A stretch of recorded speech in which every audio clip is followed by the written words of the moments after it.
আপনারা যদি ভালো হতে চান, আসুন চরমনাই বিশ্ববের বক্তব্য শুনুন। এই শাসন ব্যবস্থা দিয়ে এই দেশের মানুষের মুক্তি আসবে না।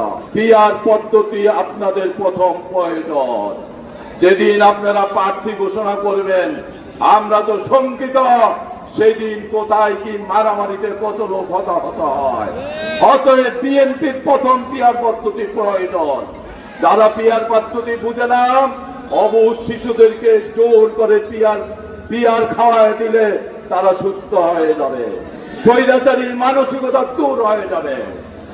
বিএনপির নেতৃবৃন্দ এবং কর্মীদেরকে বলবো, আপনারা যদি ভালো হতে চান, আসুন চরমনাই বিশ্ববের বক্তব্য শুনুন, ওয়াজ শুনুন। তার বক্তব্যের মাধ্যমে দুনিয়ার সকল মানুষ হেদায়েত হচ্ছে, আপনারা হেদায়েত প্রাপ্ত হবেন ইনশাআল্লাহ। জাতীয় বন্ধুগণ, বক্তব্যের শেষে এসে বলবো, যেই উপদেষ্টা সরকার বর্তমানে রয়েছেন, আপনারা সাংবিধানিক নিয়মতান্ত্রিক কোন সরকার নয়, আপনারা গণ উত্থানের সরকার। অতএব মৌলিকবাদী সংবিধানের মাধ্যমে আপনাদের সংস্কার করতে হবে, এটার কোনো বাধ্যবাধকতা নয়। এই দেশের জনগণ গণ অভ্যুত্থান করে আপনাদেরকে ক্ষমতায় দিয়েছে। এই দেশের সকল রাজনৈতিক বুদ্ধিজীবীদের ঐক্যমতের ভিত্তিতে, অধিকাংশের ঐক্যমতের ভিত্তিতে যেই সংস্কার হবে, সেটা সংস্কার আপনারা করতে পারেন।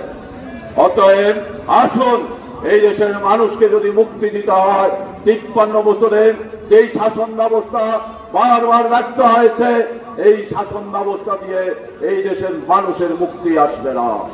আল্লাহ রাব্বুল আলামিন তার রাসূলকে পৃথিবীতে রাহমাতুল লিল আলামিন দিয়ে একটি সুন্দর আদর্শ দিয়ে পৃথিবীতে পাঠিয়েছেন, সেটা হলো ইসলাম। আসুন এই দেশের সকল মানুষ ধর্ম নির্বিশেষে ইসলামের জন্য আমরা কাজ করি। ইসলাম প্রতিষ্ঠিত হলে শিশু থেকে বৃদ্ধ পর্যন্ত সকল মানুষের সকল ধর্মের অধিকার প্রতিষ্ঠিত হবে।